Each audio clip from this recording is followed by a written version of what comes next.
Do you know that story? Some know it, some don't. Okay, well I'll just tell the story. Actually, I heard this story from the fellow himself. He's one of the people who goes to the Buddhist Society in Perth, and he told me this story one day when I was there. Apakah Anda tahu cerita itu? Jadi karena ada beberapa dari audiens yang belum pernah mendengar cerita ini, maka Ajahn akan menceritakan hal ini. Jadi Ajahn Sujato sendiri mendengar hal ini dari orang yang bersangkutan, dari pria yang bersangkutan, pria yang tadi meditasi dan dibawa ke rumah sakit. Karena pria tersebut adalah orang yang sering datang ke monastery di Perth, dan pada saat itu Ajahn Sujato sedang ada di monastery di Perth. And it's kind of funny. It was funny to hear it from him because he wasn't somebody who looked like he would be a really good meditator. Bagi Ajahn Sujato ini sangat lucu karena kalau dilihat dari penampilannya, orang ini punya penampilan bukan sebagai orang yang meditasinya bagus-bagus amat. He actually looked to me like a big Russian bear.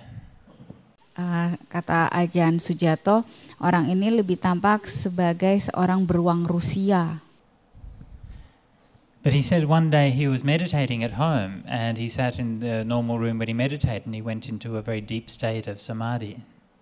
Ia mengatakan pada suatu hari ia sedang melakukan meditasi di rumahnya dan seperti biasanya entah kenapa tiba-tiba dia terbawa dalam keadaan meditasi yang dalam. And his wife was making lunch.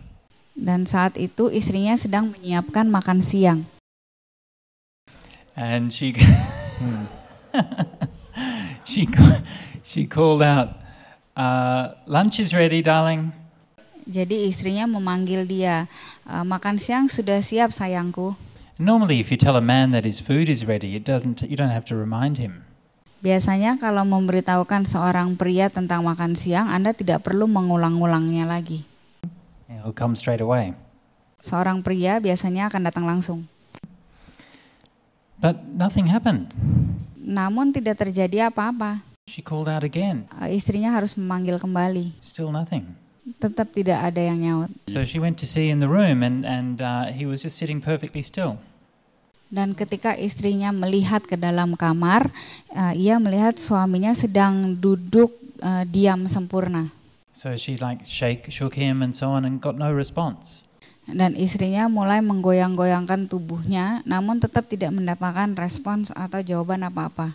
So she got very worried and called the ambulance. Sehingga istrinya menjadi sangat khawatir dan memanggil ambulans. And the ambulance came, siren screaming. Kemudian ambulan datang dan itu yang nenot-nenotnya kedengeran keras sekali. And they run into the house and put him on a stretcher and then run out of the house again with him. Dan para petugas kesehatannya masuk ke dalam rumahnya pakai stretcher atau itu yang buat mengusungnya. Kemudian lari lagi keluar sambil membawanya. And then they screaming through the streets with the ambulance.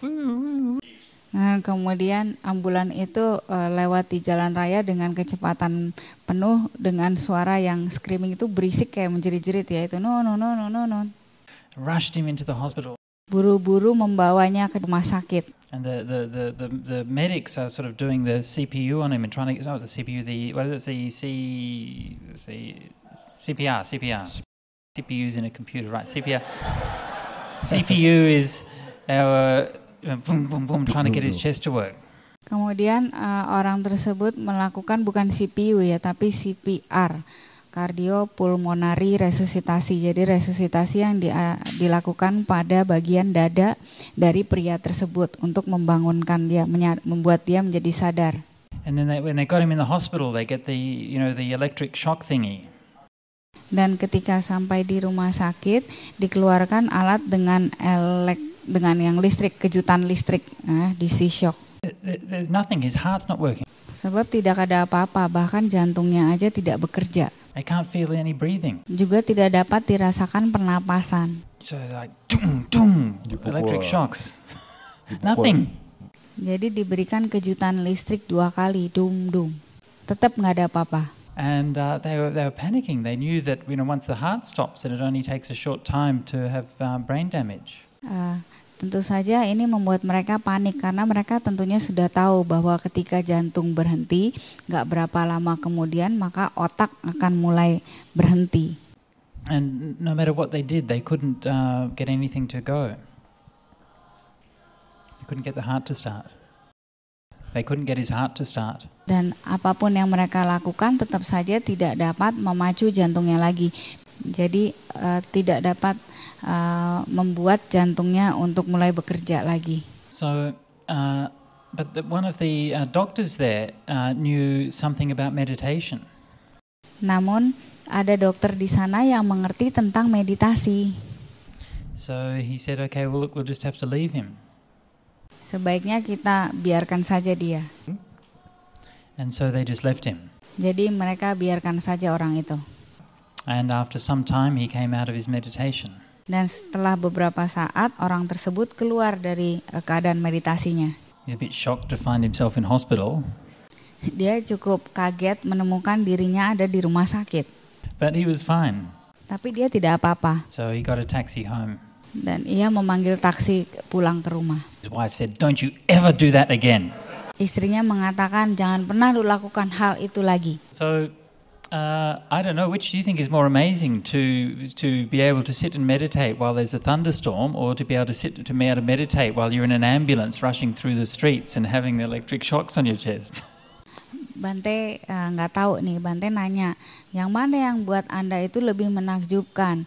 Bisa meditasi sementara ada badai hujan, terus ada petir yang menyambar, atau bisa meditasi dibawa di ambulans dengan kecepatan penuh melewati jalan-jalan bunyi terus kemudian selama perjalanan ada orang yang memberikan kejutan-kejutan listrik di dada Anda. Anyway, I think we can all agree that the power of meditation, the power of samadhi, really is something that's very amazing. Namun demikian, Bante mengatakan kita semua tentunya setuju bahwa kekuatan meditasi adalah sesuatu hal yang menakjubkan. Okay, Bhikkhu Mala goes on to say, and this is a standard phrase which is used by people when they are converting to Buddhism and taking refuge. Di sini kita bisa lihat Pukusa meneruskan pembicaraannya dan frase ini, kalimat ini adalah kalimat yang biasa diucapkan bagi seseorang yang ingin mengambil perlindungan dalam agama Buddha. It's as if, Bhante, one were to set upright something that had been overthrown, like that. Or to reveal something which had been hidden, or to show the path to one who had gone astray, or to light a lamp in the darkness so that those with eyes can see it. Even so has the Blessed One set forth the Dhamma in many ways. And so, Bhante, I take my refuge in the Blessed One, the Dhamma, and the Sangha of Bhikkhus. May the Blessed One accept me as his disciple, one who's taken refuge until the end of life. Dan Pukusa mengatakan, ini sepertinya Bante, seperti seseorang mendirikan sesuatu yang telah jatuh. Jadi Bante di sini menunjukkan kalau tadi botol gelasnya jatuh maka didirikan kembali. Atau seperti seseorang yang memperlihatkan segala sesuatu yang tadinya tersembunyi, atau menunjukkan jalan bagi orang yang tadinya telah tersesat, atau menyalakan lampu dalam kegelapan sehingga mereka yang memiliki mata dan berada dalam kegelapan dapat melihat. Demikian juga Sang Bhagawa ketika memberikan dhamma dalam berbagai cara. Dan dengan demikian Bante, saya mengambil perlindungan kepada Sang Bhagawa, Sang Buddha, Dhamma, dan Sangha. Semoga Sang Bhagawa dapat menerima saya sebagai murid Anda dan sebagai seseorang yang mengambil perlindungan sampai akhir hidupnya. And it's worth noticing just that this is the standard Pali formula that's used for somebody who wants to take refuge.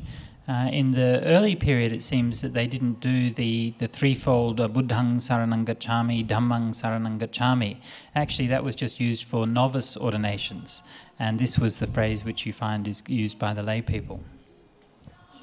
Esahang Bhante Bhagavantang Saranang Gacchami Dhammancha Bhikkhu Sanghancha. Ini adalah suatu hal yang patut kita perhatikan, bahwa ini merupakan standar dalam formulasi Pali, bagi seseorang yang ingin mengambil perlindungan. Jadi pada periode awal tidak dilakukan tiga perlindungan tiratna seperti Budang Sarnanggacami, Damang Sarnanggacami, Sanggang Sarnanggacami. Hal tersebut hanya dilakukan untuk pentabisan samanera atau novis. Dan frase yang barusan diucapkan oleh Pukusa adalah yang biasanya digunakan oleh umat awam yang ingin berlindung kepada Buddha, Dhamma, dan Sangha. So then Pukusa of the Malla clan spoke to a certain man saying, "Bring me at once, friend, 2 sets of golden-hued robes, burnished and ready for wear." And the man said, "So be it." Kemudian suku Pukusa dari kelompok Malla mengatakan kepada seseorang, "Bawakan kepada saya sekarang juga, kawanku, 2 set jubah golden hued itu yang terbuat dari benang yang berwarna keemasan yang telah dibuat udah jadi untuk langsung dipakai." Dan kemudian orang tersebut mengatakan, "Baiklah tuanku." When the robes were brought, Pukusa offered the pair of robes to the Buddha and asked him to accept the robes out of compassion. And the Blessed One said, "Give me 1 set of robes and the other robe to Ananda." Dan ketika jubah-jubah tersebut dibawakan, suku Pukusa dari kelompok Malla tersebut mempersembahkannya kepada Sang Bagawa mengatakan, "Semoga Sang Bagawa menerima persembahan ini dengan welas asih, menerima persembahan ini dari saya." Dan Sang Bagawa mengatakan, "Pakaikanlah satu kepadaku dan yang satu lagi kepada Ananda Pukusa." And so that's what he did. Dan itulah yang dilakukan. Jadi orang suku Pukusa ini kemudian memakaikan satu jubah kepada Sang Bagawa dan satunya lagi kepada Yang Mulia Ananda. And then Pukusa of the Mallas paid respects and then left. Kemudian orang dari suku Pukusa tersebut memberikan penghormatan dan kemudian meninggalkan Sang Bagawa. And afterwards, Ananda put the robes on the Buddha. But when he put the robes on the Buddha, the robe became as if it was faded, and the splendor of the robe dimmed. So this is a very brightly colored cloth. But when they put it on the Buddha's robe, it looked like the cloth was dim in color. Jadi ketika dikenakan oleh Sang Bagawa jubah tersebut, seolah-olah warnanya pudar ya. Sebenarnya kain ini itu sebenarnya warnanya itu sangat bright atau sangat cerah. Namun ketika dikenakan oleh Sang Bagawa itu seolah-olah warnanya jadi memudar, jadi tidak tampak terang lagi. And Ananda said, "It's amazing how clear and radiant the skin of the Tathagata is. Even though this set of cloth is very gold colored, when it looks on next to the Blessed One's skin, it looks like it's faded." Jadi Yang Mulia Ananda mengatakan kepada Sang Bagawa, betapa menakjubkannya, betapa luar biasanya, betapa jernih dan radiant itu memancar ya, memancar terang kulit dari Sang Tathagata, sehingga jubah yang tadi warnanya keemasan yang sudah siap dipakai, warnanya yang begitu terang, ketika dibandingkan dengan kulit Sang Bagawa, ketika berada berdekatan dengan kulit Sang Bagawa, jubah tersebut tampak warnanya memudar atau tampak seperti kumal dibandingkan dengan cerahnya, jernihnya kulit Sang Tathagata. And the Buddha said there's 2 occasions when the skin of the Tathagata appears very clear and radiant. That was the night when he becomes fully enlightened and the night when he realizes his final Nibbana. These are the 2 occasions on which the skin of the Tathagata is very clear and radiant. Kemudian Sang Bagawa menjawab, demikianlah Yang Mulia Ananda. Ada 2 peristiwa Ananda di mana kulit dari Tathagata akan tampak luar biasa jernih dan luar biasa cerahnya, terangnya. Yaitu ketika Sang Tathagata tercerahkan secara sempurna, dan di malam ketika Tathagata merealisasi Nibbana. Nah, pada kedua peristiwa tersebutlah warna kulit dari Sang Tathagata tampak luar biasa cerah dan luar biasa terangnya. And now today, and so the Buddha is making his announcement in the last watch of this very night, Ananda, in the Mala's Sala Grove in the region of Kusinara, between two Sala trees, the Tathagata will realize his parinibbana. So Ananda, let us go to Kakutta River. Dan sekarang hari ini di jam terakhir dari malam ini, Ananda, di perkebunan Sala dari Mala, di daerah di sekitar Kusinara, antara dua pohon Sala, Sang Tathagata akan merealisasi parinibbana. Oleh karena itu sekarang Ananda, marilah kita pergi ke Sungai Kakutta. So this, you can imagine how Ananda felt at this time. They've been dreading this for so long, and then finally he knows it's going to be tonight. Dan Anda semua dapat membayangkan bagaimana perasaan Ananda, karena sebenarnya ini adalah hal yang sangat tidak diinginkan oleh Yang Mulia Ananda. Dia sangat ingin sekali menunda-nunda kejadian ini. Namun pada hari ini, pada malam ini, hal ini menjadi kenyataan. Now, even though this episode of the offering of the robes might seem like a fairly minor incident, but actually it still has some importance. If you go to Kusinara today, in the place where the Buddha passed away, it's still the custom to bring a robe or a cloth of bright golden color to cover the body of the reclining Buddha image, which is there in the shrine at Kusinara. Jadi walaupun persembahan daripada jubah ini tampaknya merupakan suatu peristiwa yang biasa aja atau peristiwa minor, peristiwa kecil, namun sebenarnya nggak begitu, karena jika Anda semua pergi ke Kusinara pada saat ini, maka masih merupakan suatu tradisi untuk mempersembahkan jubah dengan warna yang sangat bright, yang sangat terang seperti warna emas, untuk diletakkan di rupang Buddha yang sedang reclining, itu yang sedang berbaring ya, di tempat pemujaan di mana beliau mencapai parinibbana di Kusinara. Ini masih merupakan tradisi yang sampai saat ini dilakukan. And that custom comes from this passage. Dan kebiasaan tersebut datang dari kalimat ini. And then we have another one of these little verses of summary which is added at the end, presumably by the redactors. Dan kita kembali melihat kalimat ini pada akhir dari semuanya, yang ini diasumsikan adalah berasal dari kalimat yang ditambahkan oleh editor.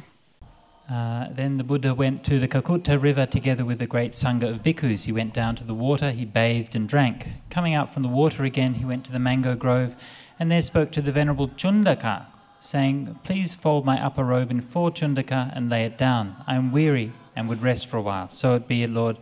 And Chundaka folded the robe in 4 and laid it down. Of course, this Chundaka is not the same as the Chunda who was the ironsmith, but this is Chundaka who was the nephew of Venerable Sariputta. Kemudian Sang Bhagawa pergi ke Sungai Kakutta bersama dengan komunitas biku yang besar, dan di sana ia turun menuju ke air dan mandi juga minum.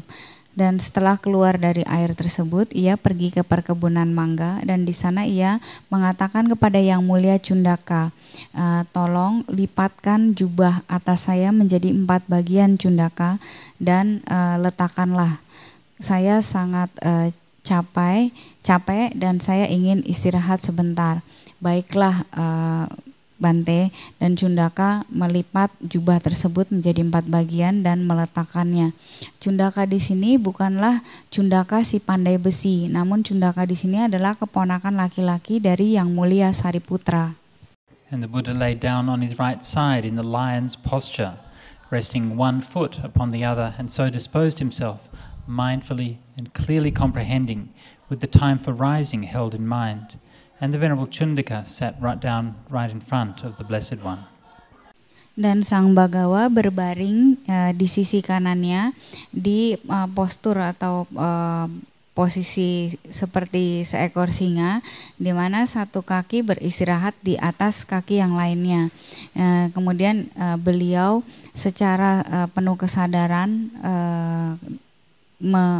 memahami secara jelas waktu untuk merealisasi di batinnya. Dan Yang Mulia Cundaka duduk di sisi sebelah kanan di depan Sang Bagawa. And of course that posture that the Buddha's lying down in is of course a very famous posture of the reclining Buddha, which you see in so many of the statues. Dan posisi yang seperti seekor singa itu adalah posisi yang sangat terkenal sekali yang disebut sebagai reclining Buddha, yaitu Buddha yang sedang berbaring, dan ini sering ditemukan di berbagai rupang Buddha. And then we have another set of those summary verses where the editors or the redactors of the sutta have sort of summarized the story so far.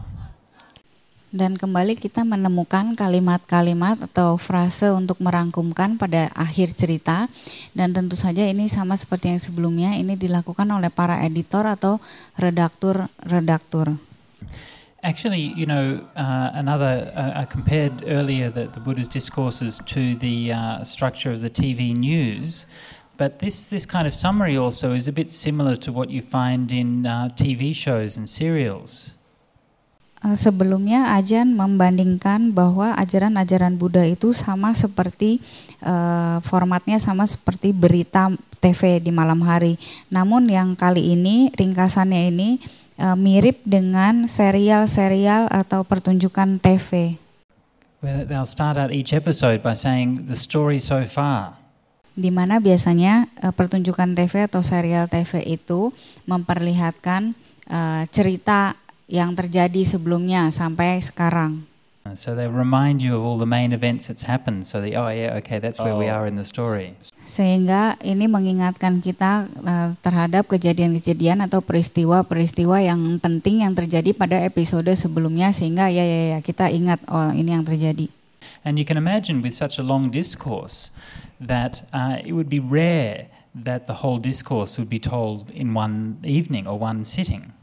Dan kita bisa membayangkan bahwa sangat langka sekali dengan ajaran yang begitu panjang, bahwa ajaran ini dibabarkan dalam satu kali sesi duduk ya, karena ajarannya panjang, sehingga kita bisa membayangkan bahwa kemungkinan ajaran ini diberikan dalam beberapa sesi, bukan hanya satu sesi. So the editors sort of insert there periodically this summary so you can catch up with events if you maybe missed out on anything. Sehingga kita bisa melihat di sini para editor atau redaktur memberikan insersi atau tambahan-tambahan di setiap akhir cerita, sehingga kita bisa mengingatnya kembali kalau kita miss out atau absen atau kita lupa salah satunya. Okay, so the next passage, the Buddha, as he's lying there, he says, I really love this passage because the Buddha says, Ananda, somebody might cause remorse to Chunda the metal worker, saying, it's no gain for you, friend, it's a loss that it was from you that the Buddha took his last meal and then died.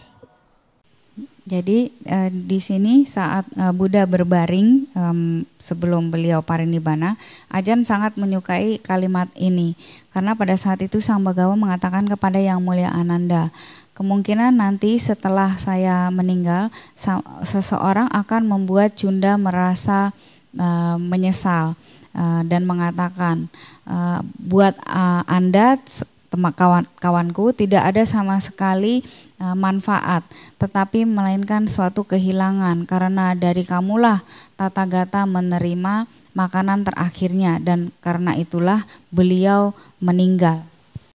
And well, that's a very real fear, isn't it? Imagine how you'd feel if you offered a meal to the Buddha and then he died the day afterwards.